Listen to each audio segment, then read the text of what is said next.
Hello মা, টুকটুকি কই? এই যে এখানে এখানে এখানে তোমরা বাসায় আসবে না?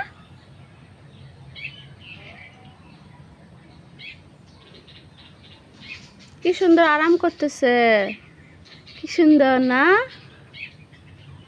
যখন পেট খালি হবে না তখন মে মে,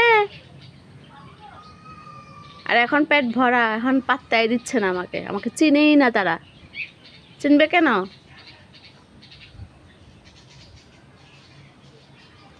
দেখছো পাখি, পাখির জন্য এখানে বসে আছে তারা। আম্মু, আব্বু, হ্যালো, আসো ঘরে, আসো আসো আসো ঘরে। পাখি আসো তো, খেলবে যে তোমরা, আসো তো, আসো। খেললে খেললে কই জানি ঢুকাইছে, হারাই ফেলছে খেলনার পাখি। আসো, ও আসলে আসো আসো।